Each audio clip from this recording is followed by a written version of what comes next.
who needs an introduction to a podcast?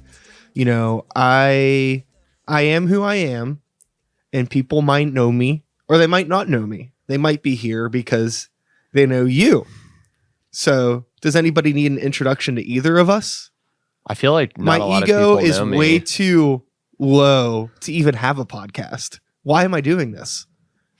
Yeah, that's a good point. That's kind of where I'm at too. It's so weird being in a position where I feel if the internet as a whole, I guess, and primarily social media, if it wasn't a thing where I felt obligated to put myself out there more, I probably wouldn't.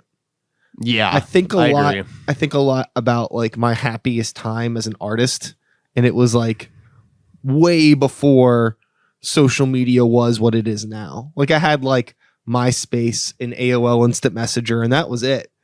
I think like the whole like having the internet in your pocket all the time thing is an issue. And now we have podcasts where we have to talk about ourselves for hours on end. Yeah, That's really not the best way to start this episode. But everybody, Leo Rogers is here. Make some noise. Hey, we've never really had a chance to sit down and talk face to face quite like this before. We've known each other for maybe a couple years online. right. I was thinking about that. Yeah, I've seen you at shows, you play in bands, I play in bands. You send me lots of messages trying to play in my bands. Yeah. Because you're just trying to play. You're trying to get yourself out there, which is great. I think that it's nice to see young people that still give a shit about wanting to create art. And I don't think that's ever going to go away. But it's just nice to meet people that are like that. So for anybody that doesn't know you, they're here because they know me, but they're curious to know about you. Tell them about Leo. Well, I play drums. That's the main thing that I probably gained your attention for being on this show from. Yeah. I also play video games. You probably don't care about my sick like Apex Legends career or something. I don't know. Is Maybe that a you do. thing? It's a game that I play very casually. It's not a career at all. It's just like I feel like you don't want to talk about that for an hour. I don't know. Yeah, I have absolutely no knowledge of Apex Legends other than I know it's a thing. I've heard people talk about it. So this will be a pretty one-sided conversation. Yeah. We just talked for an hour about that. That's okay. I want to talk about it. what Okay. you're passionate about. So Mainly drums. Mainly drums, yeah. music, games, pop culture, maybe to some degree. Yeah. I'm always curious because sometimes I do come across people that are into video games or they're really into music, but they're not necessarily fans of like pop culture as a whole. They have like a very nuanced focus on what their interests are. Do you find that you're somebody that's into a lot of stuff or just like specific things? I think a lot of stuff. I like movies generally. Just I don't have like a specific like genre, and I'm certainly not any kind of like film critic, but I like movies. I don't really watch TV shows, actually. That's one. I've watched like probably 5 TV shows all the way through in my life, and one of them was Game of Thrones, which was a real letdown. So my track record's pretty bad. Sure. I feel like Game of Thrones, that was quite a bummer. Started strong, a little intense. It started honestly way too intense, and I was like, oh Lord, this is crazy. And then they calmed it down and it got fun and it was kind of entertaining. And then it just got meh. It was really bad. Yeah, and I'm a lot younger than you too. So when Game of Thrones came out, I was like 12 or 13. So I was like it was like not age appropriate at all for me to watch. So I think I watched all of it when season 7 was out. Okay. I watched seasons 1 through 7 on HBO in probably like a month or two, like in a summer one time. Yeah. I was probably like 15 or 16. So that's like pretty okay, I think. Probably. I don't know. You're gonna learn about things one way or another. I don't know if my parents knew I was watching that. I think I like told them after I was done. I was like, yeah, so I just finished Game of Thrones today. They were like, oh, wow, how was that? It was cool. Well, I didn't finish it, but I finished season 7 in preparation of season 8. So I'm gonna center you up a little bit. Okay. I like that. That looks better. Yeah. Okay, cool. No worries. There I am. Look at that. Yeah. Okay, so you mentioned that you are a little bit younger than me. I think you're probably a whole lot younger than me. Well, I don't know how old you are, and I don't want to like make any assumptions. I don't even know how old you are. Are you 21? I'm 20. 20. You're not even 21. Yeah, so I turned 21 on May 25th. Oh, birthday's coming up. And I play in a bar for Millville Music Festival on May 20th. So I'm going to be 5 days underage for Millville Music Festival, and then I'm going to turn 21. That's super rad. So I'm turning 37 this year. Okay. So I am almost double your age, but that's okay. There was a time where you would have been double my age, right? So if I'm 21 and you're 37, so you're 16. So when I was 16, you were 32, right? I think. So there was a point where you were double my age. So sure. I'm not good at math at all. Not quite double my age now. The age doesn't really matter at all. I guess the point that I'm getting at is that for someone that is the age that you are, you have plenty of time, obviously, to watch more TV shows or whatever it is that you're going to do. But given your age, I think it's really cool that you've already done as much as you have as far as like music stuff goes.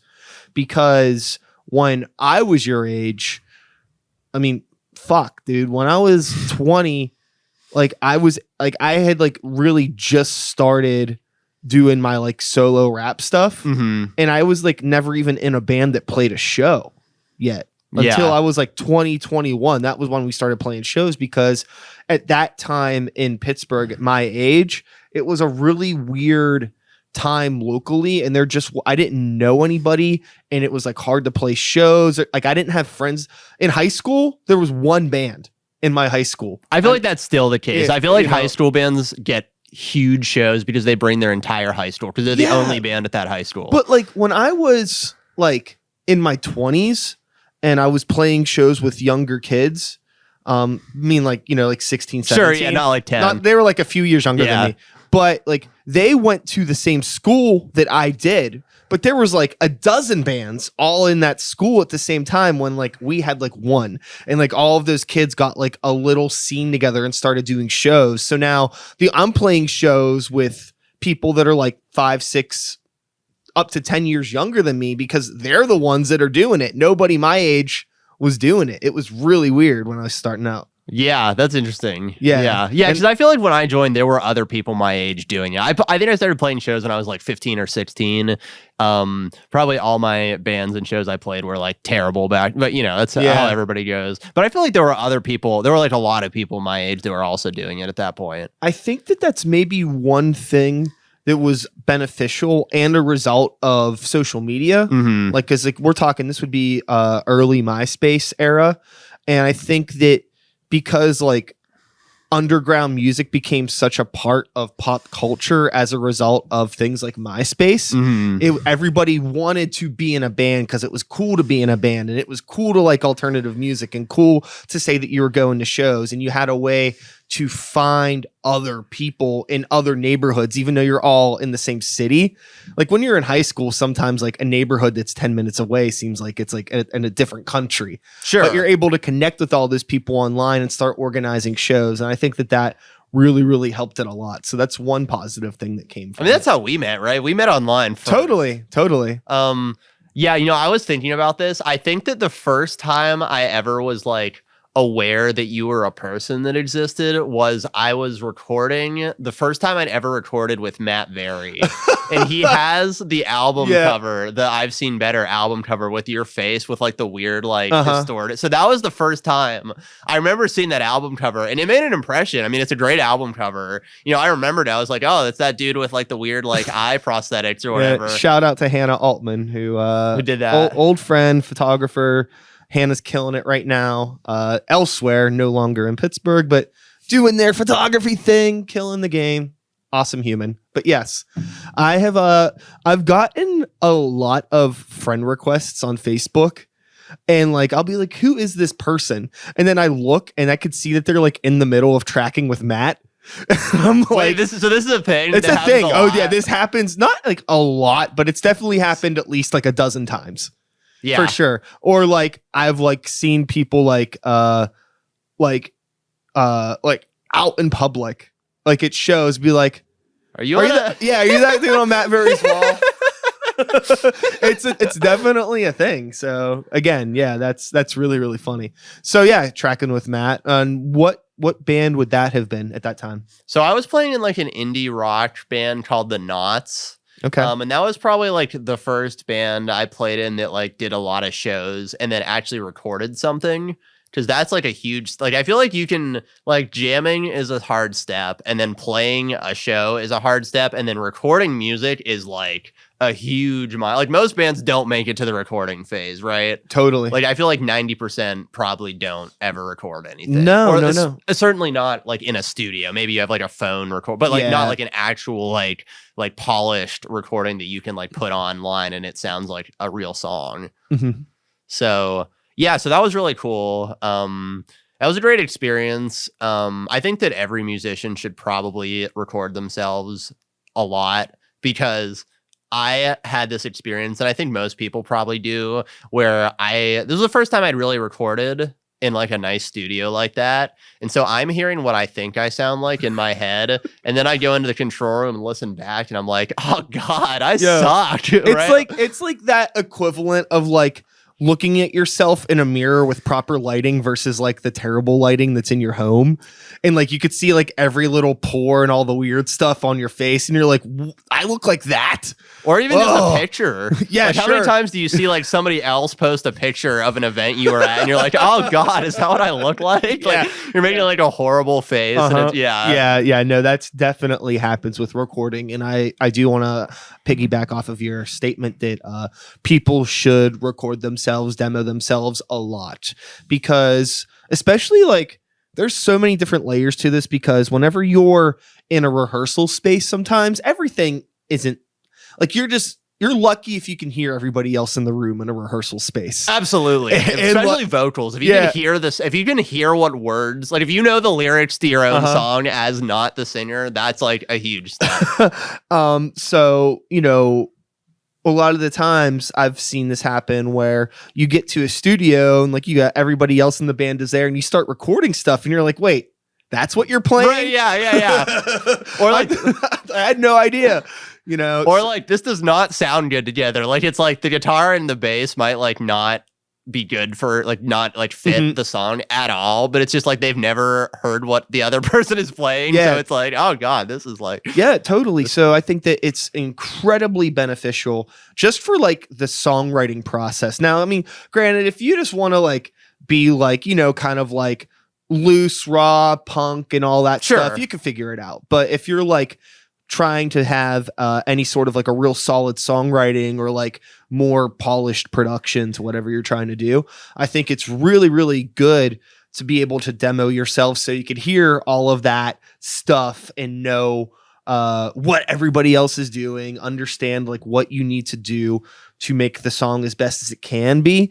And then also the other positive thing that you get from recording yourself, if you start to get like kind of knowledgeable and understand terms, when you're in a studio, you can then tell the producer or the engineer or the Matt Very of the room, like, oh, hey, like this is what I want. Like I need more of this sort of an effect, more of this sort of a thing, just because like you will understand the process a little bit more. So you can communicate with them and then be on the same page together and have a nice productive outcome. You know what I mean? Yeah, I agree. I think I definitely gained a lot of that experience as well with drums and other stuff. Specifically with drums, I just kind of learned a lot more like kind of vocabulary and then also like application, where it's like, oh, I think my floor tom reso head is tuned too high because we're getting these weird overtones in the room mic. And that's like something I never would have known. Totally. Before. Like even just learning how to tune drums, like doing it on a recording is so different than just doing it in like a practice room that like I had to kind of reevaluate how all my things sound, because like I was practicing in I think a basement at that point, and then I thought it sounded good in my basement, and then I get it in his awesome like sound treated live room and it doesn't sound the same. So yeah, I'm with you. Yeah, that experience is definitely really good. And it saves time too. Like then when you go to record with the next person, you don't have to try to like verbalize this abstract concept. You like have a word for it. And so it's like, oh, like I think my like mix is too low or something. It's not like can you make the beeps a little bit louder than the, you know what I mean? Like, Yeah. It's understanding the vocabulary so you can communicate with people is really important pretty much in any work situation, or maybe even in any situation dealing with human beings, regardless of the application, right? Yeah. Understanding how to talk to each other and what like blah, blah, blah. I like how I stumble over my words when I'm stumbling over my words talking about proper communication and about talking. I don't have the boo button anymore, but if I did, I'd be slamming it. So yeah, that's all really important stuff. And I think that it's really, really cool that, you know, you're absorbing that information. And I'm always excited to like sit down and talk with people whose brains think like that, because like, you know, down the road, it's just really gonna help you out in terms of anything that you're doing with music or just in general, like knowing how to like communicate with the people in your band during the like whole writing process, and understanding like what you want out of a song, what other people want out of a song, what's the end goal of this song, like what are we trying to accomplish here with the song and with the recording. There's a whole lot of stuff that I think a lot of people don't always think about, which is why, like you said, a lot of the time bands don't even get to that point where they have a recording, because it gets surprisingly complicated, even though it seems like a really simple thing. Just go set up, play the songs, and you're done. But there's a lot more nuance to it than that. I think people also don't know how long it takes and how much money it costs too. That's a big thing. Yeah, me, because Matt's kind of like a buddy now. We like hang out and stuff, and he's been giving me some like session, like cold calls he get that needs drummers, which is awesome. And we joked about how like people, I mean, he has this experience more than I do. People will like book like a 4-hour session and then show up and think that they're gonna like have a song. It's just like one song, please. It's like you're going to like the barber shop or something. It's just like you booked like a couple hours and you're like done. And it's not like that at all. No. It's like days or weeks or like months, and then everything is going to be harder than you think. Like everything's going to take longer than you think. I think it's also like really funny too, and I know that Matt's had to deal with this. I like how like Matt's the third person on this podcast. It's like, where are you at, Matt?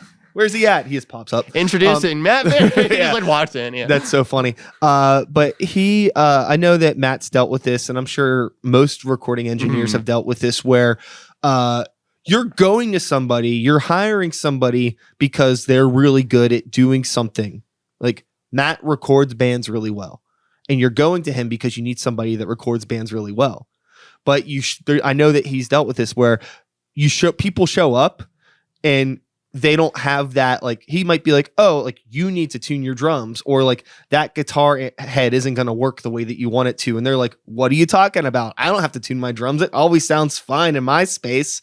And like, you get a lot of pushback, where it would be like, you know, the equivalent of like going to get a tattoo and be like, you're doing that tattoo wrong. It's like, what are you talking about? Yeah, like that's not the needle I want. It's like, well, do your own tattoo then. Exactly. Like, fuck off. Exactly. Like, So it's cool that it seems that your brain is a lot more like a sponge at this period of time. And like, you know, whenever you were first getting into these situations, did you have any sort of like weird pushback? Like, whoa, like about like realizing that like your setup didn't sound the way that it should in the studio? Or were you like, I guess I'm wrong? Are you somebody that's okay with being wrong? I'm definitely okay with being wrong. I try to be. I mean, I'm sure I have times where I'm like, no, I can't be wrong. But I think generally I try really hard to be like objective. And like when I show people music, I'm like, do you think this sucks? Because like, I don't want like an echo chamber. If somebody thinks it sucks, I want to like hear that from people. It's really, really hard to have that mindset as an artist, because there is part of like great art that comes from like an inherently selfish and egotistical and kind of just like, I'm the boss sort of attitude. Like you need to have it, especially if you're doing like rock music. It got to have grit, teeth, but like having that like empathy to be like, maybe this isn't good, or maybe this isn't what anybody wants to hear. Maybe it's too selfish. It's like something it took me a very, very long time to be comfortable with, you know, just the idea of being wrong. Yeah. So weird. I think also with you're talking about like your goals and like what you want the song outcome to be. I think it also depends largely on the situation you're in and like what your goals are and what the people around you's goals are. Because I know bands who don't play out, like they just don't want to, and artists too, like they just like writing songs just for them. It might be like a therapeutic or a stress relief kind of thing. And so if you're in that situation and it's just all about your own therapy, then it really doesn't matter what anybody thinks, right? Like who gives a shit? If everybody else thinks it sounds terrible, but it's helping you and that's your only goal, then that's fine. I think sometimes the problem might arise when people have that mindset of like, this is just for me, this is my art, but then they also want to promote their band and be famous and all that kind of things, where it's like, you know, if it's just about you and your art and that's all you want out of it, that's great. If you want to have an audience and, you know, have maybe a Spotify following or whatever, it's kind of like a customer's always right situation. You know, if you're trying to get people to listen and all the people who are listening think it sucks, then maybe you're not going to get a lot of listeners. I don't know. Yeah. I think that I've talked about this a million times on the show, so I apologize to repeat listeners, but just the whole concept of music being a conversation between the performer and the listener. And if you're speaking in a language or having a conversation that people aren't going to understand or be interested in, then how can you expect them to want to latch on or be a part of what you're offering to the world? It's a really interesting thing, like putting art into the world and just expecting people to latch onto it, expecting people to give it time. It's like a really, really intimate thing. Like if I make a song or make a whole record, you know, and somebody legitimately takes 40 minutes out of their life to listen to it once and maybe even multiple times, that's a crazy thing. Yeah. You know, to absolutely. think about. Like, you know, it's a really, and like music is so tied in to a lot of things in a very important way that we don't always think about. Like if somebody is having like a house party and they decide they want to put on one of my songs in the background to be, you know, the soundtrack to the evening, that's huge. And if that's something that people in that environment can vibe with just for that little bit of time, that's a really cool thing. Yeah. And I love the idea of those sorts of things. But realistically, if I'm going to be the person who people would want to play at a house party or want to go see live or want to just listen to, I need to make sure that the music that I'm putting out is accessible in some way and like encompassing and just a conversation that people want to be a part of, so it can be a part of their life. And it was like really hard for me to drop the selfishness of a lot of my music when I was younger, because like I just was like coming from like a very angsty sort of self-deprecating, just selfish. A lot of my like music was just very selfish. I just didn't have that understanding. And then I kind of like figured like out like, why does nobody want to listen to this? And I'm like, oh, well, who wants to be around somebody that just complains all the time? Nobody wants to hang out with that person. And I'm just giving them the musical version of that. Yeah. Stop it. Yeah. Like you could still complain, but in an inviting way.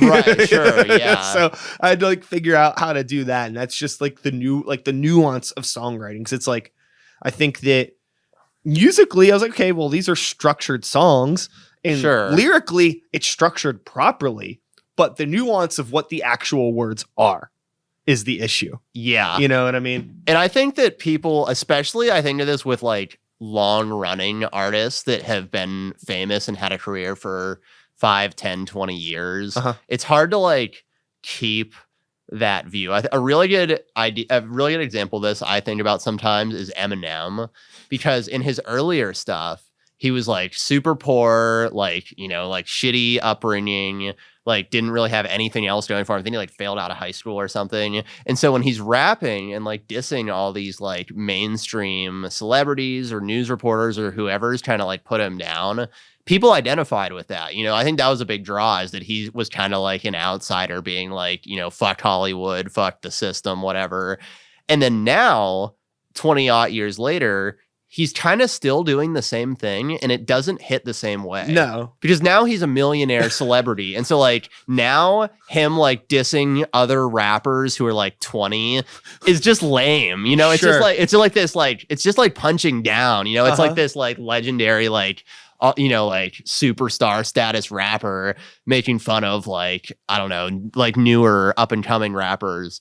And it just doesn't hit the same. And I think it's hard for people like that who had an angle maybe when they were starting to like maintain that over time. Yeah, no, that's a really, really good point and a very astute observation. I think that, you know, as an artist, it's really, really hard. I think it's really, really hard as an artist if you get popular young. Right. I think like because now it's like a first impressions last. And like I think Eminem understands where his bread is buttered.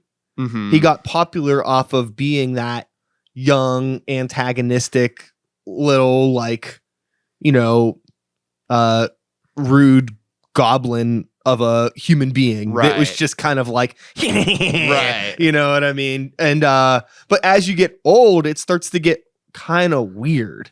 And I've had kind of the same thing with bands like pop punk bands like Blink-182, like, and those guys are in their like 40s going on 50s. Sure. And the thing is like great music, like, you know, like I'm not gonna take away what the impact that band has had on rock music as a whole and pop culture, but like it's so weird to just be like pushing the ages that they are but still singing like teenage music. Or even writing new teenage music. I think it's less weird when they play like First Date that they wrote like 15 years ago. It's a whole different thing when like what the fuck was their new album? Whatever the new album was called, writing about those same topics in their like 30s and 40s. You know, it's like, I don't think it's as bad to perform a song that was at least like age appropriate at the time as it is to keep writing from that perspective when you're clear. Like those guys they're not talking about like being nervous on a first date. Like that's not something people in there,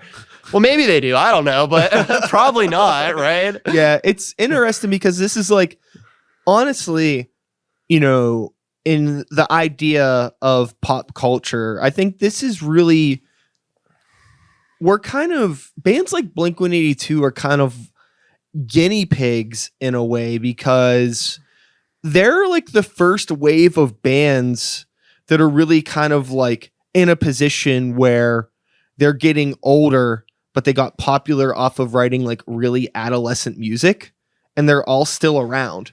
When you think about like some other bands that were like really popular. I mean, like one would be the Beatles, right? Sure. And this is like, I can't believe I'm comparing the Beatles to Blink-182, but the Beatles' entire discography lasted 7 years.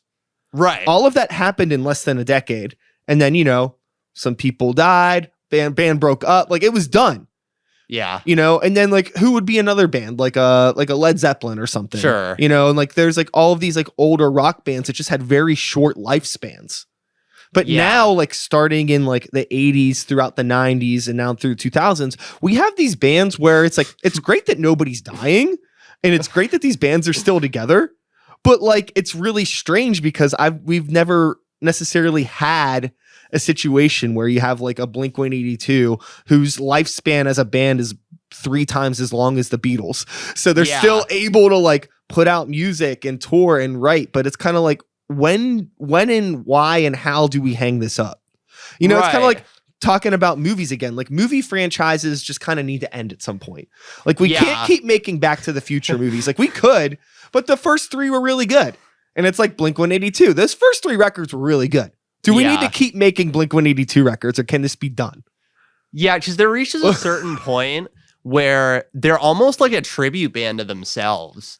Like, you know what I mean? Seriously. It's like Kiss doing their like final, you know, last hurrah tour or whatever. It's like they haven't put out a hit in 30 years and they're still like just playing the same songs they used to play when they were like young, like the 80s. You know, it's like, Or like a good example of this, and this is kind of on the border, it was like the Hell Omega tour, where like there's a Fall Out Boy, Weezer, Green Day. Yeah. Weezer's probably the least like egregious one of these, but like most of those guys they've had hits, but not to the level that they did in the early 2000s. And so I didn't go to that tour, but I had a lot of friends who went and talked about it. And they pretty much it was just like a greatest hits compilation. You know what I mean? It wasn't like a next progression in their musical career. It was just like, like Fall Out Boy doing like Sugar We're Going Down and Dance Dance, and Green Day doing Jesus of Suburbia, and, American, all those like huge hits from 15, 20 years ago. They're just playing the same shit, Yeah.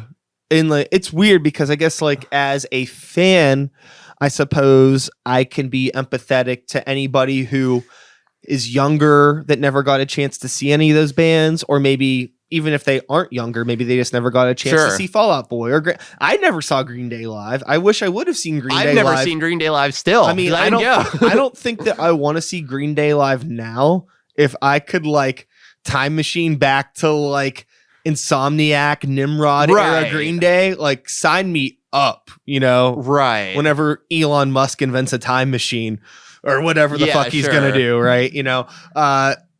That's what I'll do. I'm gonna go. Actually, no, I would go back to see early Van Halen.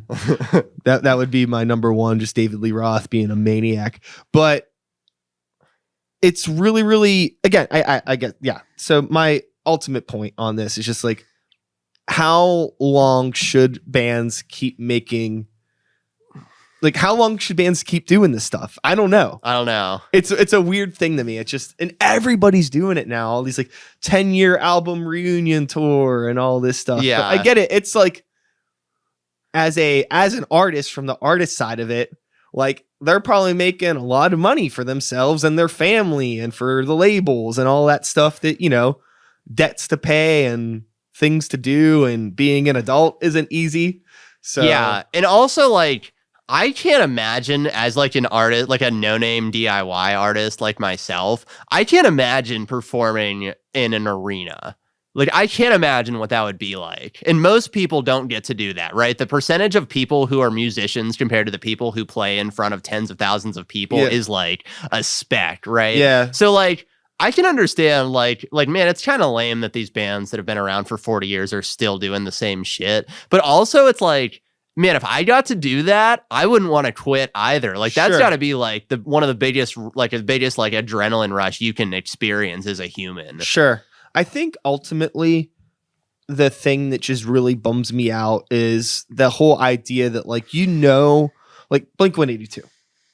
Okay, like Travis Barker is in Blink-182, and he's basically been the blueprint of all pop punk for the past 3 decades. Yeah. Like, his influence with what he did playing drums, and we can kind of get into a conversation about influential drummers in a moment, but him, and then up to now where like, the whole reason Machine Gun Kelly is worth anything is because Travis Barker's in his back pocket. Oh yeah, absolutely. And like Travis Barker and company are writing all of these super sick songs, and then MGK is just doing his dollar store little Peep ripoff thing, right? And making money, whatever, that's fine. But the point I wanted to get at is like, if Blink-182 wanted to evolve and write really good music, like really like forward thinking, mature, still like pop punk, but something that was a little less adolescent, I think they could, and I think they could do it really well, but they probably don't know give a shit. Yeah. It's just not gonna work. It's like, we could like work really hard and try to like push the genre forward, and maybe it would resonate with people and maybe it wouldn't, or we can just keep touring on the same 30 hits that everybody knows and keep playing, arenas making millions of dollars. Yeah. So it's like, what do we want? It's cool though, because like even though they're not necessarily pop punk, I would say they're kind of like pop punk adjacent in some facets, but like a band like Turnstile, which came out of like, they're like kind of hardcore, kind of pop punk, kind of like hard like not metal, but they have like a yeah, you know, they sure, yeah. they have faster parts that kind of ripping every once in a while. Sure. A little TLC. Yeah. That shit smacks, man. Yeah. But like it's cool because you have like younger bands like them that I think are pushing the genre forward, and I think they're going to be incredibly influential to a whole new demographic of bands. And maybe it's okay if Blink-182 is just Blink-182. Yo, there's going to be a day when Blink-182 is on like WDVE if they're not already, like the classic rock station, and that's going to be real weird. It was like I saw a lot of my friends on Facebook talking about the Super Bowl and how like all those like 90s early 2000s rappers, and there was this one tweet that was really great. It was like me, a millennial. It was like, man, I'm so glad they're finally having music that younger people like. Wait a minute. it's like man, the 90s rappers are now like the like dad rock equivalent. You know what I mean? It's like now they're like 20 plus years old. All these hits are like 20. Our Earth, Wind, and Fire. Right. Yeah, exactly. Yeah. Yeah. That's so fucking funny. So, rewinding, influential drummers, influential musicians as a whole. I guess go. Who are some people that I'm influenced by? So my biggest one that really got me from somebody who plays drums in my basement to somebody who wants to perform live. And this is kind of a weird, like, I get a lot of weird looks for this, but Josh Dunn from 21 Pilots was a huge drummer inspiration. Yeah, no. Yeah. And I think that I've had a lot of conversations with this. Like, if you don't like their music, fine. I think that 21 Pilots is almost the like 2020s version of like Limp Bizkit, where everybody just kind of jumps on like the bandwagon, like hating like they're a lame band. And it's like Limp Bizkit had, you know, they're good. Like, you know what I mean? Like, I would put them more in like Linkin Park. Oh no, I don't mean genre. I mean in terms of like people that everybody just shits on for no reason. So the interesting thing about 21 Pilots is I think that they have incredible songwriting skill. The only thing that I don't like about 21 Pilots is that they are a band when the standard for studio production is what it is now. I think all of their studio albums are way too polished, but that's just a result of what people want to hear and what pop music is now. So you want it to be a little more raw, a little more unpolished. Yeah, we'll get into it in a second, but I think that if 21 Pilots was a band when like Limp Bizkit, Linkin Park in that like early 2000s era, we probably would have had a much rawer sound from their records. You know, a little bit more organic instrumentation, a little bit more live drums that sound like live drums and not as processed as the studio stuff is. Have you seen the 21 Pilots Mute Math thing? Yes, that's awesome. That's what the fuck I'm talking about. I'm like, if this band sounded like that all the time, they would be one of my favorite modern bands. But they would also not be selling out stadiums if they sounded like that. And that's what, this is kind of getting away from drummers again, but you were saying kind of going back to like when you're first starting out and you have to not stick to everything you want to hear to appeal to people. Then there's the other side of it. Like you have a point where like, okay, this is exactly how I want it to sound, but nobody's going to listen to this. And then you have the opposite where you're catering so much to what's going to do well on radio that you're not being true to your art. Sure. You know what I mean? Like you have like both sides of it, and it's really hard to find a fine point because that's always the number one criticism.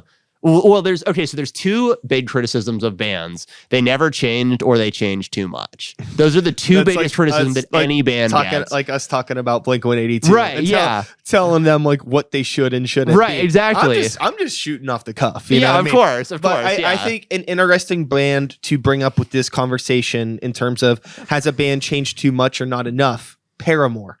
Yeah.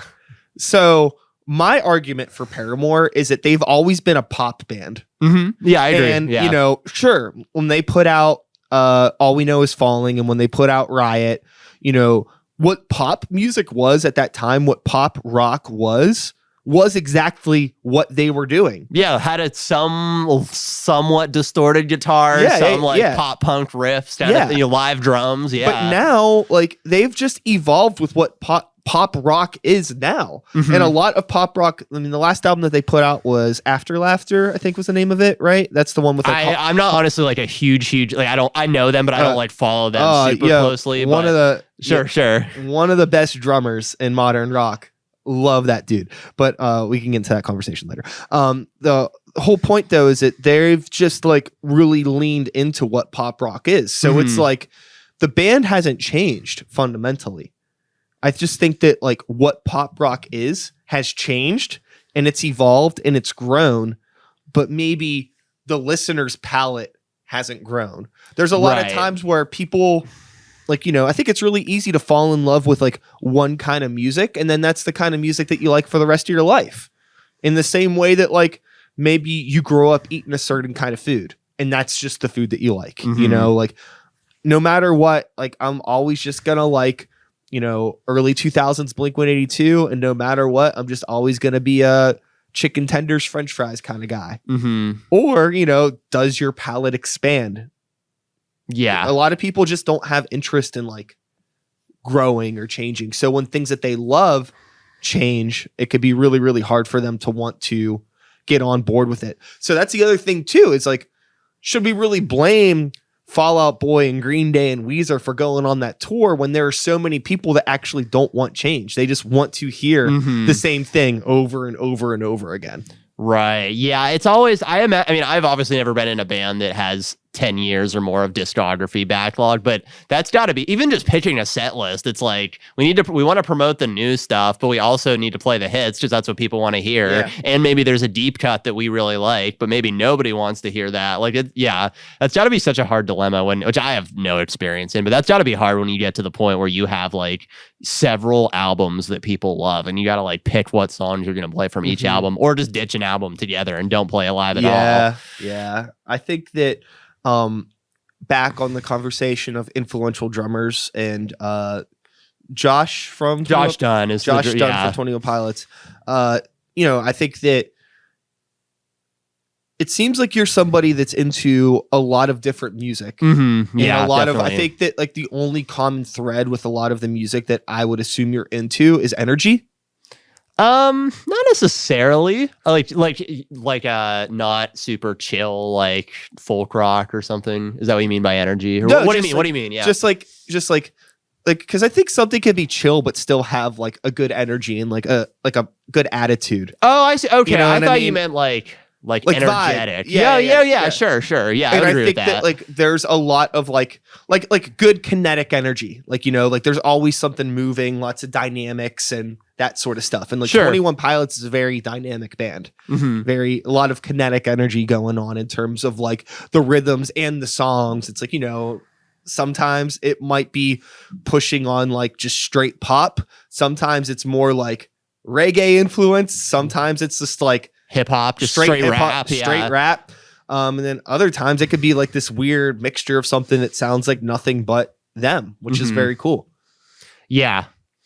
Yeah, no, that's totally true. I've been playing drums with this dude. It's sort of like a band solo thing where it's like it's one guy's creative project, but then he also has other musicians that play in studio and live with him, but ultimately it's like one dude. It's called Delizio. It's a dude named Mark, who actually Matt Berry got me in touch with, going back to that conversation. Yeah, and he kind of does a similar thing, especially like this new album he's working on that I've played on a couple of tracks. It's kind of like a lot of stuff. It's kind of, there's definitely like pop influence. There's some like rap hip hop influence. There's a song I played on that I am so excited for the world to see. I played on it like a year ago and I think it's probably still not coming out for a while, but this is like probably my favorite song I've ever played on. That's very like Bee Gees inspired. It's like cool. Modern like disco jam, very like Staying Alive, like Saturday Night Fever kind of vibes. Yeah, but yeah, I kind of agree. I think it's really cool when people are able to incorporate a lot of stuff, a lot of genres, and then you get into the thing where it's like, oh, what kind of style of music do you play? And it's like, oh God, I don't know. Like, you you list like 50 different genres or like 50 different subgenres. That's always been a huge issue for me with, I guess, like my solo hip hop stuff that eventually is now morphed into whatever the fuck Normal Creatures is. Yeah, now it's more of a band, right? Yeah, I would assume. But it's still like really, really hard trying to explain to people what it is. And then like with the new stuff that we're doing, it's getting even harder. Because I think that like for a long time, I struggled with something that we were talking about before in terms of just like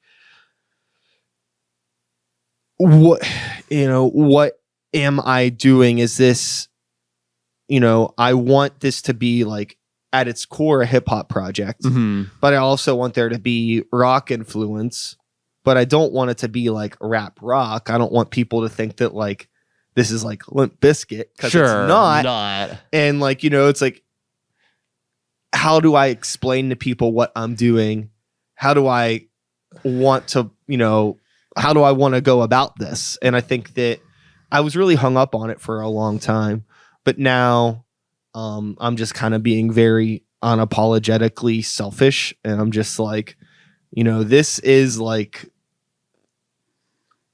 I still can't tell you what kind of music this is, but I could say that like we should probably be playing with heavy bands. Sure. A lot of times we get put like with like either like other rappers that don't have a band or like metal indie rock bands or things like that. Like we don't get put. I would rather metal, but yeah, I would rather play with metal bands, especially with the shit that it's just like because like I would rather be the band that is not intense enough instead of the band that's too intense.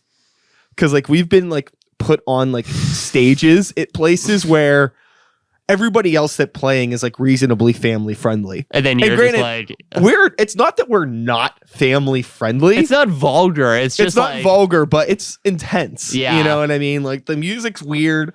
It's loud. I'm going to be yelling. Yeah. I've been there too. There might be puke. No, I'm joking. I've never thrown up. That's good. I'm just saying, you never know what could happen. Yeah, that was funny. I over quarantine, I was playing with like a pop punk band, and then we dispersed shortly after shows opened back up, which was really sad. But one of the only shows we played was our guitarist's friend was having like he had got like pretty like wealthy parents. They got like a nice like lake house in Erie, so they were having a house party, and they do this annually, and they had us open for them. So I had no idea what to expect, and we get there, and it's a bunch of like rich 60-year-old like white people, and we're playing this like angsty. And the band that we're like opening for was like they're great. They're called the Vicks. They're awesome, but they're much more chill like indie rock. Yeah. So we show up playing like pop punk with some like metal influences for these like people that are in their like bathing suits, like chilling, like having like a cookout in their like nice lake house. Same kind of thing. It was like, man, this does not feel like we're in the right place. Yeah. It's like uncomfortable because you're going to play what you're going to play, but then it's like, man, these people are not probably going to enjoy this. Yeah. And it's really, really hard for me as a performer if the room doesn't feel comfortable, I can't like perform properly. Yeah, it's hard. That's one of the things I liked about drums is that I'm just kind of hiding in my little drummer cockpit in the back. So like, no, like I'm not really like the focal point most of the time. I mean, I guess occasionally you get like an Anderson Paak who's like the lead singer and plays drums. I don't sing at all, so I'm just playing drums. So that's kind of a benefit for me. It's like if we're in a room and like the audience is not vibing, I'm just over here hitting stuff. Like the singer's got to worry about like interacting with the crowd. I mean, I try to interact. I try to be like engaging to watch. Because I try to do the performance thing to some extent. I don't want to just be like, eyes closed, like about to fall asleep playing. I want to be a performer too, but it's not like, I feel like the impetus isn't on me to entertain people as much. Sure. I think that it's really important for rock drummers to just have like a lot of energy and just hit the drums. It's a rock band. I have such a pet peeve against drummers in rock bands that play light. Yeah. It really, really bothers me. And that's something I've honestly been working on a lot because playing loud and hitting the drums really hard are not the same thing. Yeah. You can be very chill and play super loud. That's one thing that do you know Alexi Morrissey at all? He's like he does a lot of like stand up and like he hosts stuff. He's just like a local dude that I'm friends with. So I did a show a couple weeks ago with my band Harkin, who you know. Yeah. We played at Whisper Nest, that new bar in Millvale, and Alexi came, and he's a big music fan. It was super nice of him to come, and he probably gave me the nicest drummer compliment I've ever heard, which was, he was like, "You're so chill and relaxed. You look like a jazz drummer, but you sound like a rock drummer." And that was like the nicest, like that was like the most like yeah, because it's like, you don't want to be too quiet, right? People need to hear you, but you also don't have to beat the shit out of your instrument. People think that like the guys who play really loud are just like gorillas, just like banging on the drums. And that's definitely not true. Like drums have a certain level where they're not going to get any louder. Like there's a certain point where you can hit it harder and harder and harder. And it's like, it can only project so much sound, right? Yeah. So like you have to find the balance where like you have a good mix for yourself, you know, the kick drum, the snare drum, everything sounds unison. It's loud enough, it has enough energy, but you're not too quiet that people can't hear you, and you're not beating the shit out of it to the point where you're like breaking cymbals and like killing. Because if you hit too hard, you actually make it sound worse. If you just like absolutely beat the shit out of your snare, it's gonna sound worse than like a nice, good technique, solid hit. Yeah, I think that, you know, you could watch drum playthroughs of some of the most intense metal drummers that play in some of the heaviest, brutal stuff that you would ever hear, and just watch them play, and they're just coasting. They might be flying. There's a ton of energy. You could hear it, but it's just, again, in that technique. It's not like, it's all like in the wrist, right? Right. And it's not like you got to go like this, just, you know, yeah, and strengthen those things. You actually have to be more relaxed the faster you go. Like when you watch like death metal drummers and they're playing like 300 BPM blast beats or something, like when you're playing slower and you're kind of learning, you can kind of like really move your arms into it. When you're playing at those tempos, you can't be like flailing your arms. It's all like little like twitchy like wrist and finger muscles making those crazy noises. It's not like, so that's an interesting thing. And I think a lot of drummers, and myself included, have like a weird realization where you're like, okay, I'm trying to play faster and heavier and more intense, and I actually need to relax more than if I'm just like keeping a rock backbeat. There's a really similar thing in terms of like doing vocals, in terms of like, to like, you don't have to force yourself to be loud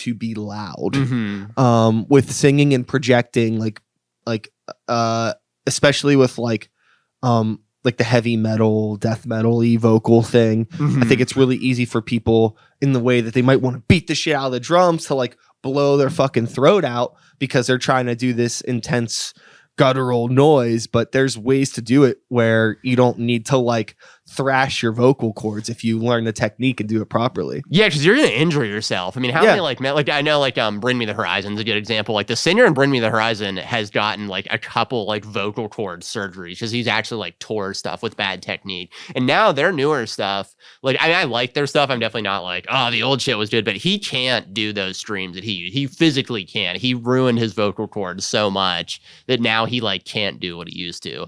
In drums, you definitely get the same thing. Like when you're young, when you're like my age, you can get away with bad technique, but if you're trying to play for like 30 years, you really got to learn how to do it right now, because you're going to give yourself problems later in life. Absolutely. With playing drums, is there any bands or maybe just genres of music that you have grown in appreciation for strictly out of the approaches to like the drums? Definitely metal and heavier stuff. I remember even like 2 or 3 years ago, I didn't really listen to much of any heavier music. There were a couple. I could get into like Rage Against the Machine, System of a Down. A newer one would be like Stray from the Path. Yeah. But that was kind of it. I could never get a whole lot heavier than that. Kind of like light metalcore, but it had to be pretty like rock, I mean, like even like all of those bands, they have like pop sensibilities Yeah, in terms of absolutely. just like catchy songs and like reliable rhythms and grooves that you can kind of get into. And I liked that stuff at all. I like having pop sensibilities even in heavier bands that I listen to. That's just something I enjoy, probably going back to what you were saying about energy. But yeah, I think listening to heavier music and starting to try to play along to it really kind of went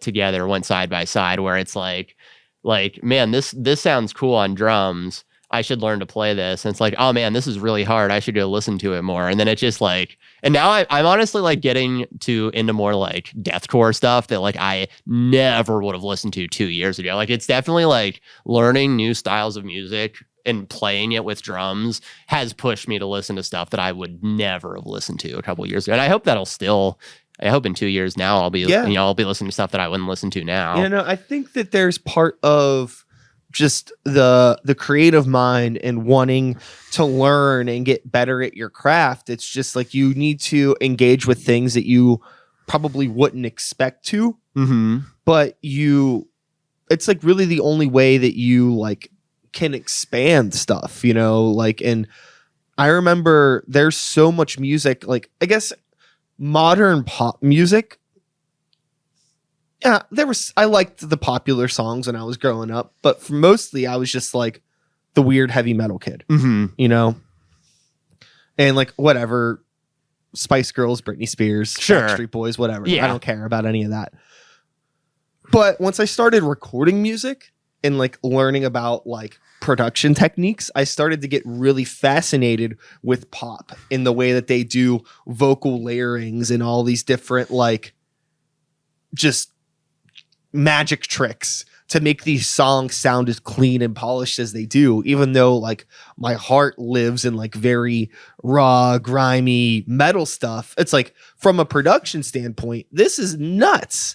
And like I listen to it and like I'm like thinking in my head, like, how many takes did they have to do this? How many different layers did they do to do this? And like, is that like a real guitar or not a real guitar? Are those real drums, not real drums? And like just picking apart all those things, it's really fun, and just trying to learn how to absorb things from those recordings and use them, learn how to do the different techniques and apply it to what you're doing is always cool.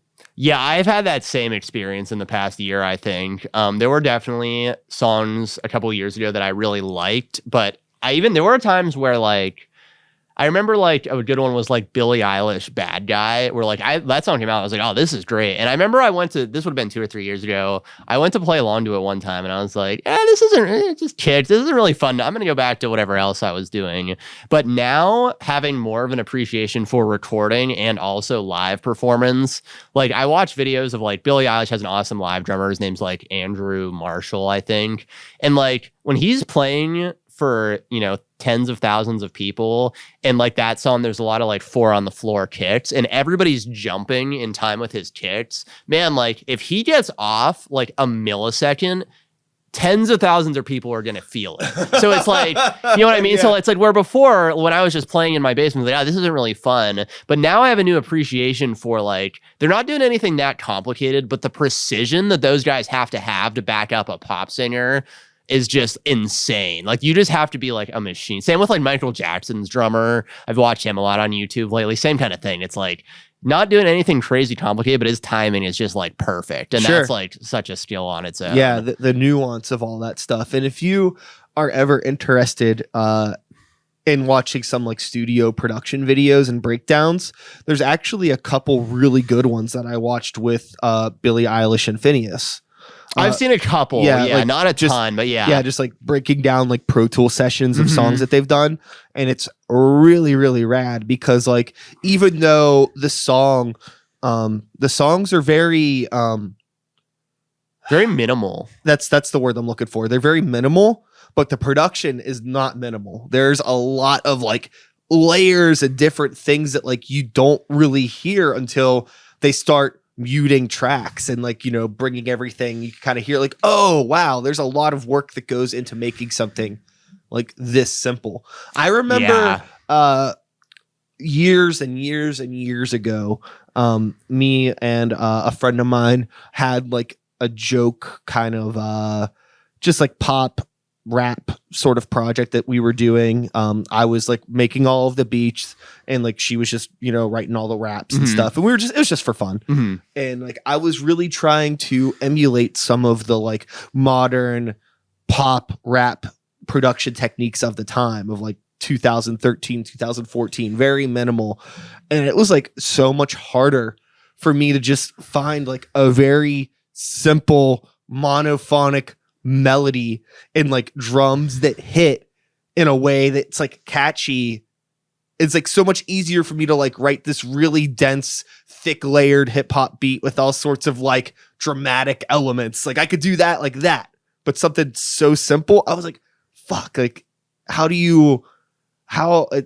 was just like my brain is like, it's not enough. But then I like go back to all my like references and things that I was like trying to like pull inspiration from, and I'm like, they pulled it off. What am I missing?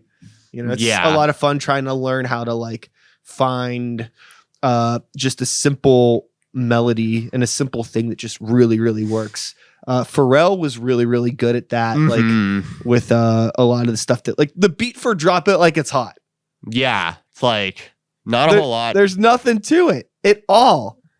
Barely anything. It's mostly just drums, vocal sample, and then some chords, and it's on a loop. But like, I think a lot of that too is just the attitude of the vocal performances really sells it too. Yeah, and the other thing with like minimal music, whether it's the production or the drumming or anything else, is that I think that playing more complicated parts on paper, sometimes maybe that requires more technique to do. So like with drums, like playing like double bass or playing blast beats or something that's hard. It's like being able to physically perform that is hard, and you have to work hard to, and even I'm not like, I've been into like double bass stuff for a couple of years now, and even now I'm not great at it. So like there's the physical performance aspect, but then when it comes to writing, sometimes that can actually be a crutch where it's like, I don't know what to do here, so I'm just going to play really busy. And like songs where like there's real, that was, so going back to Josh Dunn, that's one thing I love about him is that live, and I mean, it's, I don't know what goes on. I mean, there's a good chance that most of the drums are just programmed at this point, but like watching him play live and thinking about it as a drummer, it's like, man, if I was playing this song, I would want to do more fills and more things than he's doing. Like having like the discipline to like play very minimally and like making the right decisions of like what's going to sound good is like a whole nother skill that I think people don't always think about, maybe non-musicians or maybe, you know, other music, I don't know. But yeah, like having like restraint and also like making good decisions within a very restrictive kind of grid you're giving yourself is a big skill. And that was one of the things I loved about him. So I've had this issue a lot, especially playing in heavy metal bands, where you're in a room writing music with, you know, 4 other people that are very, very talented at what they do. And metal is a genre that kind of leans towards the elaborate.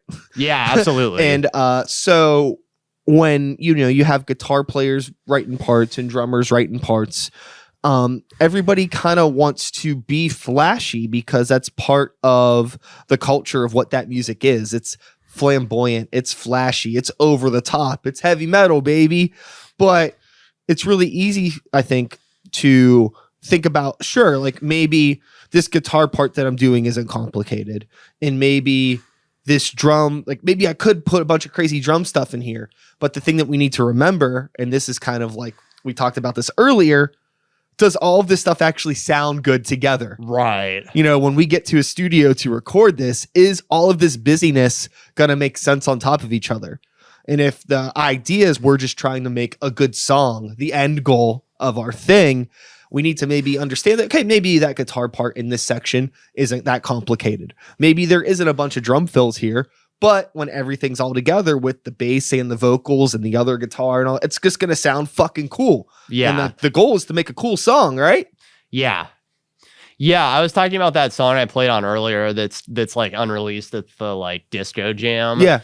Yeah, that's definitely, I think, my favorite drum performance that I've ever done on a recording. I'm so excited to show it to the world. And Mark, the dude, is doing a whole bunch of like, he's doing like a video and he's shopping it around. So hopefully it'll be like a sweet release and people might actually hear my playing, which would be great. Hell yeah.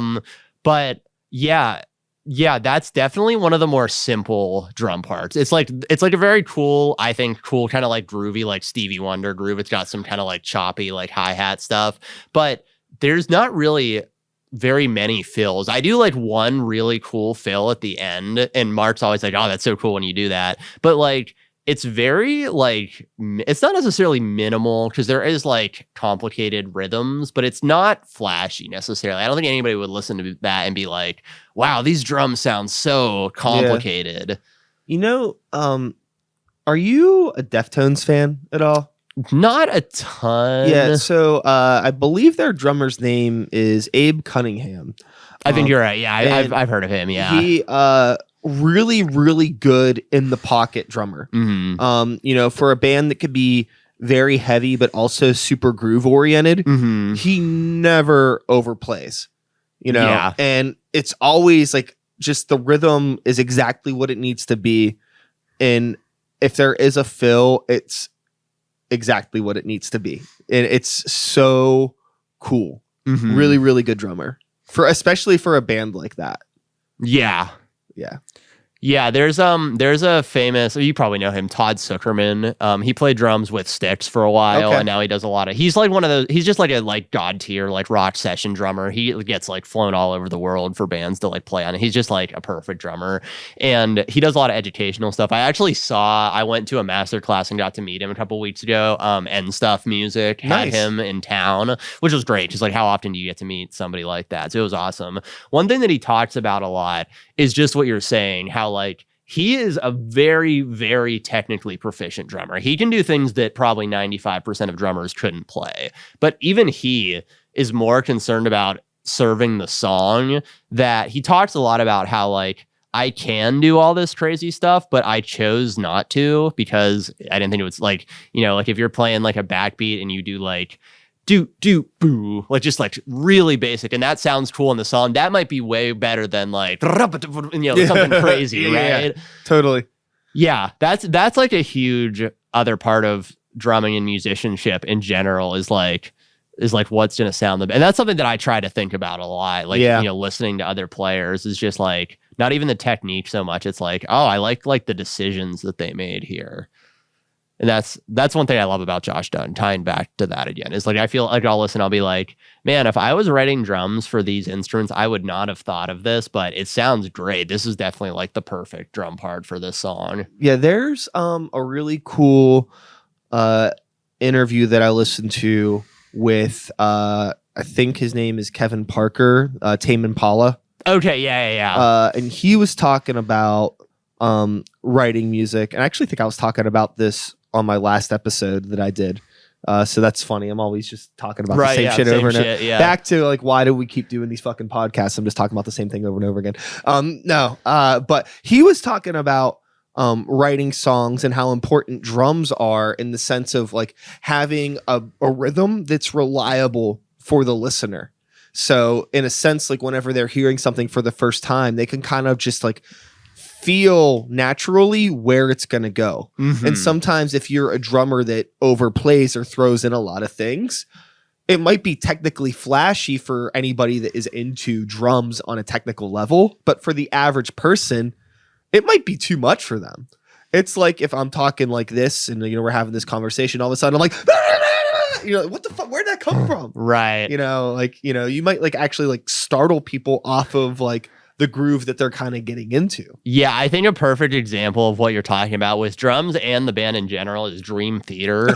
they're like the most every one of them is like one of the most technically proficient people at that instrument in the world, but it's like horrible in my opinion. Some people love them. I think that they're miserable to listen to because it's so technically That's so funny. Sorry. Okay. I don't know if you're a Dream Theater fan and I'm like ruining your. No, I like some of their stuff. I like some of their stuff, Yeah. but some of it is. So there's one song that's like drummer hell called "The Dance of Eternity." Okay. It has like 115 time changes and it uses like 17 time signatures. It's absurd. And you listen to that and it's like, man, if I was a drummer, I mean, I am a drummer. If I was trying to learn this, it would take me weeks. Sure. Like you have to like chart. It's like 4/4 and then a bar of 3/4 and then a bar of 13/16 and then a bar of 17. So like it's like upper math, just figuring out like how these like time signatures fit into each other. But just listening to it as a listener, it's like it doesn't even sound like music. It's like robots playing music. There's like no emotion. It's like so far into the technical side of things that I don't enjoy listening to that at all. And I like impressive drums. You know, I like listening to stuff like, wow, that sounds amazing. You know, I don't like that would be really hard to do. Maybe I want to learn that. But like there's a point, just like you were saying, where it can be so over the top that it's not even fun to listen to. There was a point in my life, probably when I was not too much older than where you are now, when I'm finding out about like bands like Dream Theater and Symphony X is another one, like progressive heavy metal, like modern progressive metal, not like old school Yes type stuff, but modern shit, where like there are these like real intricate compositions. And as somebody that's starting to like get into the idea and learning about, you know, different music theory and time signatures and stuff like that, I'm like kind of fascinated in hearing this approach to songwriting because it's so different than anything I was used to. And like I kind of like am like getting into it and I'm like, this is cool just to hear and see musicians play on this level. And then like you had bands that were even more adjacent to kind of what I was super into, like Between the Buried and Me, where they're pulling influence from those bands, but bringing it even more into like the modern metal side of things. And I'm like, this is cool. But then I started to like remember like, oh, I like songs. Right. Like, you know, like I don't need something to be 12 and a half minutes long and go through all of these different phases. I like fucking intro, verse, chorus, verse, bridge, you know, whatever. I like that format, but with the technical proficiency.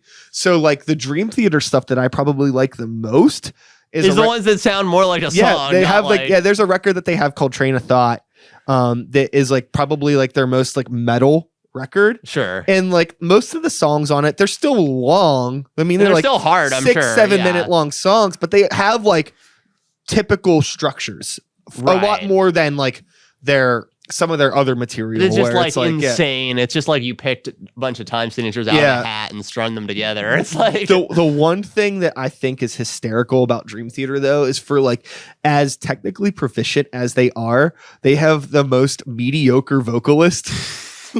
Yeah, no, that's true. Yeah. And like I've like thought about this so much and I wonder it's like he's not bad. He's not bad, but he's not like... I almost wonder if his job in the band is to not outshine the musicians.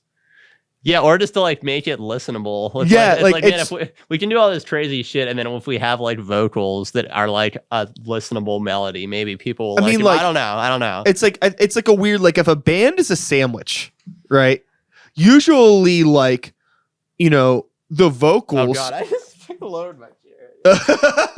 I do that all the time. That's okay. On my home office chair. There we go. You know, if the function of the band as a sandwich, right? You know what I mean? Like we'll say the rhythm section is the bread. Sure. The bass is kind of like the condiments that bring everything together, but then the vocals a lot of the time are kind of like the meat of the sandwich. Yeah. In a lot of ways, right? But Dream Theater flipped it. Yeah, it's like you've got like really, really, really nice bread and condiments, and then you bought like Giant Eagle like Lunchables and like put it in the sandwich. Well, it's not even like the vocals aren't even the meat. You know what I mean? It's like it's like a different sandwich. It's like the vocals are the condiments.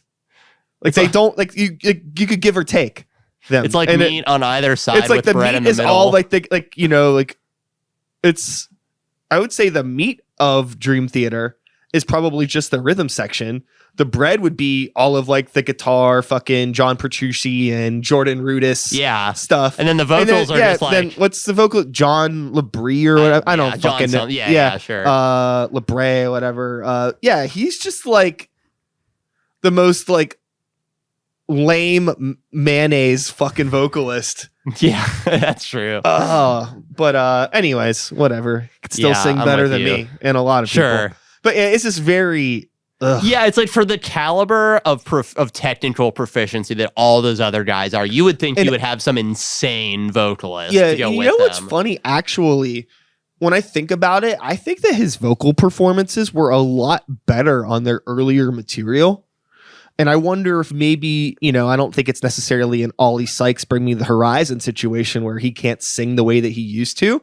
But as you age, like your body does change. And I wonder if he just doesn't have the ability to like push his dynamic range in the way that he could when he was in his fucking 20s. Yeah, that definitely could be. Yeah, sometimes you see that. I think a great example of a band aging really well is Aha. Like if like recent renditions of Take On Me is like completely different. You saw Deadpool 2, I assume? Yeah. So like the like slow like ballad like slow jam version. Yeah. That's like them. That's like how they play it now. And it's like cool. It's like he probably can't do those crazy high notes, so they like changed it to fit their tastes and their abilities now. And it's cool. Hell yeah. So with our whole conversation that we've had today, we've gone down a lot of fun roads. Mm-hmm. We've talked about our influences. We've talked about technique. We've talked about learning. We've talked about things that we like, things that we don't like.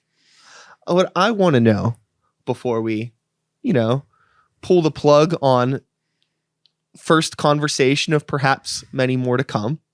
Thank you for being here, by the way. Yeah, thanks for having me. Great me. Podcast guest. Have you ever been on a podcast before? No, I've always okay, this is a side tangent real quick. Yeah. I've always wanted to be on this show, but I don't want to like ask you because I'm sure that you get people all the time. And so I feel like if I had asked you, I would have never gotten on. Like, I feel like sometimes you have to like be cool and not try to like be promoting yourself all the time.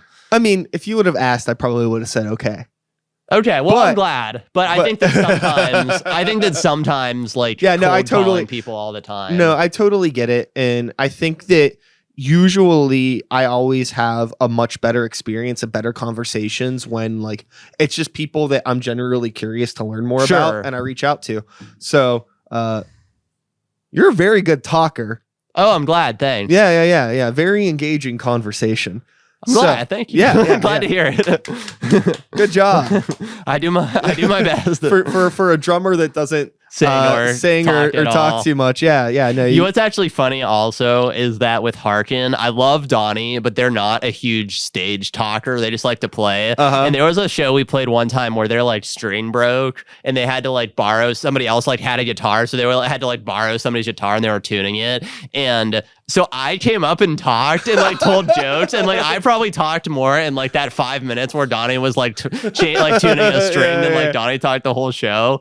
Yeah, maybe I'll like be a front man someday. I don't know. But anyways, what were you gonna ask?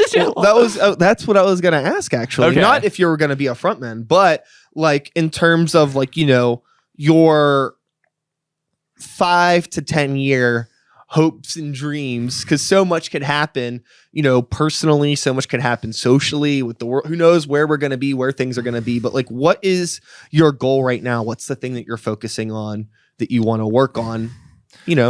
I definitely want to do more session work. That's something that I've gotten into recently, mostly with Matt Berry. Just like cold calls where like somebody sends me a demo and I come up with drums and don't even run it by them. Like the first time, like I did this like metal song, a couple like metal songs for this like EP with this dude. And like the first time we had met and like talked about the music in person was when I was recording drums that were going to be on his thing. That's such a weird thing because like with bands, you like plan it out for weeks, but then in a session work, you might show up and like have not heard. Like there are guys that like look at a chart and play live. Like maybe they listen once or twice, but they're like hearing the song and then 10 minutes later they're recording it and it's going to be on an album. Yeah. And that's really cool. So I think that I would love to get more into that stuff. I've been trying to like do a little bit more. I like made a drummer website that I'm like hopefully going to start showing people soon. Yeah, I think that just kind of building a little bit more of a portfolio and just like playing more stuff would be really cool. Just doing like random studio work. Yeah, I think that seems like a really healthy spot for you to be in right now, because like you're always going to be developing and growing as an artist.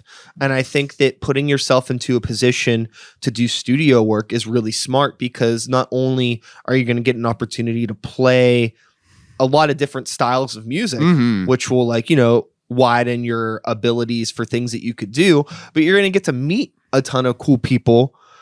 Hopefully, I mean, there'll probably be some duds in there, but sure, that's what happens. But you know, you'll get to work with a bunch of different people, and you'll just be able to get this experience of like what it's like being behind the scenes. Because I think that a lot of times bands or musicians spend just a lot of time in their basements or their bedrooms and don't really get out there and understand and learn what it's like to work with other people. But that's like what really gets you to the next level, is getting out of your damn house and interacting with other human beings that are also a part of this wild, crazy world of showbiz. Right. Yeah. And I also hope that I can like, the thing, like, I don't want to be like a famous drummer ever. I don't want to be like a Travis Barker. Like, I think it would be like, my goal is just to like make some cool music. And like, I love playing. So if I could play some bigger shows, but I think that like a lot of people want to be a rock star.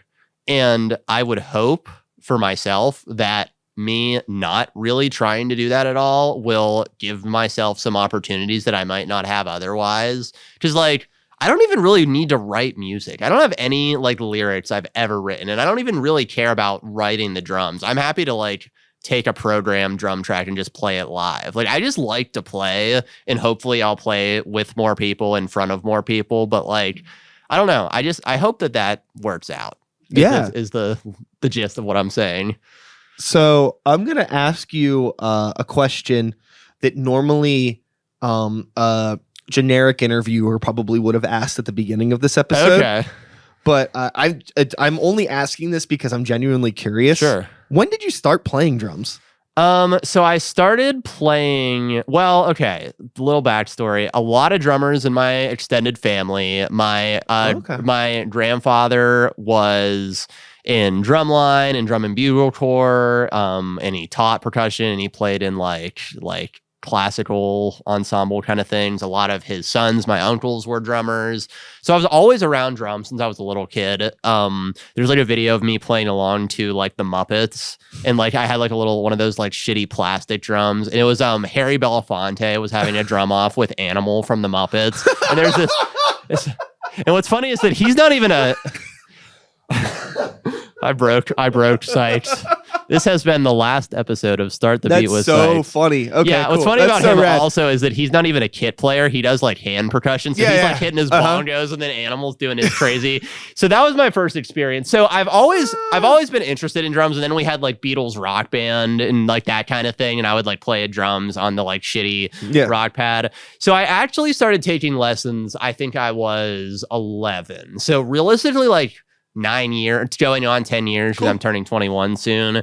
But I only really took it seriously for maybe half that time. A lot of it was like kind of the classic, like, oh, I don't want to go to play drums. And my parents are like, well, you have to, or else we're going to like quit and stop paying for lessons because you're not practicing. You know, I think everybody goes through that at some point. Yeah. There was a lot of it if it was just kind of like something I did. But then there was like a big turning point where I was like, wow, I actually like love doing this. I'm going to like do it because I want to, not because like people are telling me to. What was the turning point?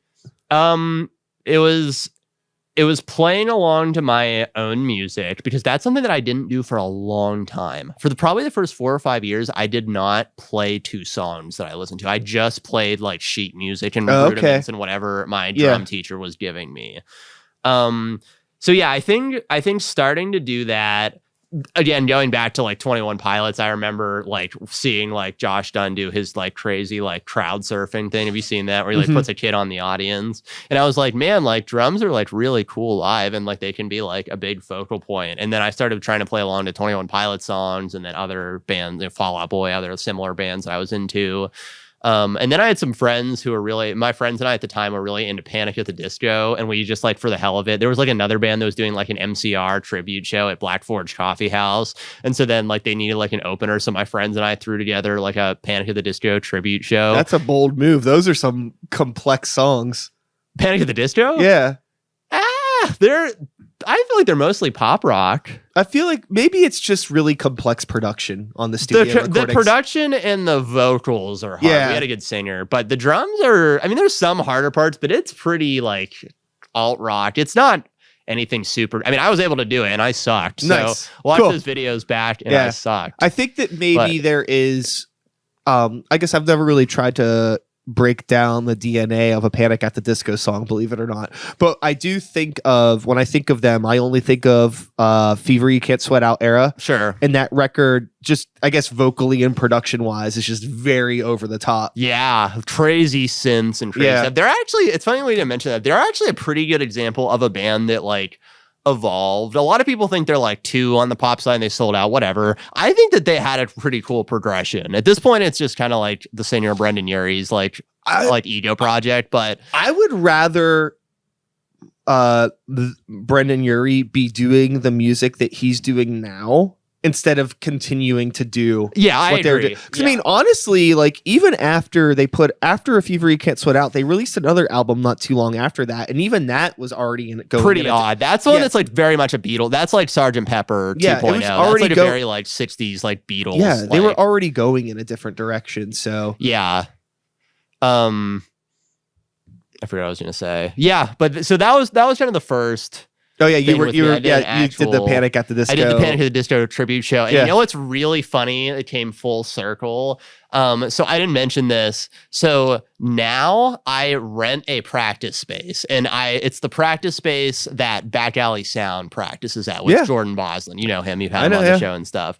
So he's a friend of mine, and he showed me his practice space, and I was like, oh, this is dope. Would you ever want to split it? Because he was paying for it himself. And man, I'm sure you know, paying for a practice space entirely your own is expensive. That's why bands usually split it with other bands. Yeah. So what's funny that I learned is that pure coincidence, he was at the first show so he was at the Panic at the Disco show, watching me probably suck, had no idea who I was. And then years later we became friends, and now I like share a practice space with him. It's just funny how that stuff like happens sometimes. That's awesome. Just like a weird coincidence. Hell yeah. Well, I think that with all of that being said, we could probably wrap up this one. We've had a pretty healthy length of a conversation today. What are we at? We're at an hour and 26 minutes. Damn. All right. Yeah. This is almost a feature-length film. Yeah, we're getting there. Yeah. We're like a third of the way through a Lord of the Rings movie. All right. Well, you know, whenever the next time you come back, it'll be the Two Towers, and then the third one will be Return of the King. Leo Rogers, baby. So, thank you for being here. I appreciate it. It was really great to chat. Yeah, Awesome. It was super fun. I'm glad I got to be on it and that I didn't blow it with a cold call that made you not ever want to hang out with me. Yeah, no, this was great. This was super awesome. So I guess until the next time that you're here, or the next time I don't know, I'll probably see you somewhere, somehow. But for anyone who's watching and or listening, thanks for being here. I'll be back again whenever I feel like it. I am no longer forcing myself to be on a consistent schedule. That's good. Because it doesn't really matter. I don't think you care. I don't think I care. And I don't mean that in a negative way. It's just like, hey, I'd rather put out one really good episode every once in a while instead of like one good episode every once in a while sandwiched in between 10 mediocre episodes. Yeah, you know what I mean? So, yeah. I have no idea. I don't have another guest booked to come on the show what are you doing anytime next soon. It'll just be like the Sykes and Leo Rogers podcast from now on. It wouldn't be that. Wouldn't be the worst thing, honestly. This was way more engaging than a lot of the ding dongs I've had on.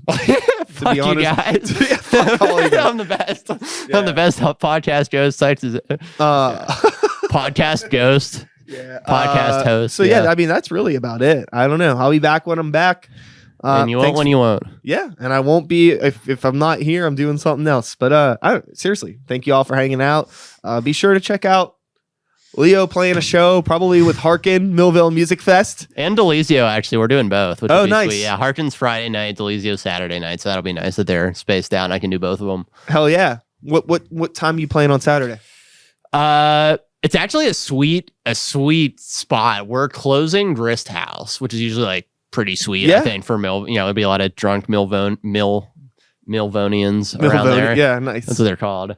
So I think like 9 o'clock at Grist House on Saturday with Delizio, and then I think Harkin's playing at 10 p.m. on Friday night at Whisper Nest. Hell yeah. So 10 p.m. Friday night, Whisper Nest, 9 p.m. Saturday, Grist House. I'm like figuring this out myself in real time. Yeah. I don't know these times either. So I will not be in Pittsburgh on Friday, but if you are, go see Harkin.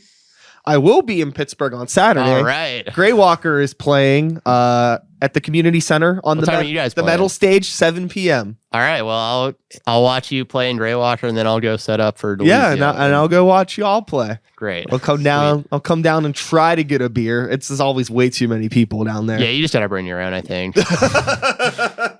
Don't say that out loud. No, you don't bring your own. Yeah. Nobody would ever do that. Yeah. Who would do that? Yeah, who in the world would ever do such a thing? Okay. Well, we're at just about 90 minutes. I think I'm just gonna keep talking until it reaches exactly 90 minutes. What do we got? now? We got about 20 seconds left to go. What do you want to talk about for 20 seconds? If you could do anything but play drums, what would it be? Shower. And that's 90 minutes. It's been fun. And 3, 2, 1. 90 minutes, we're done.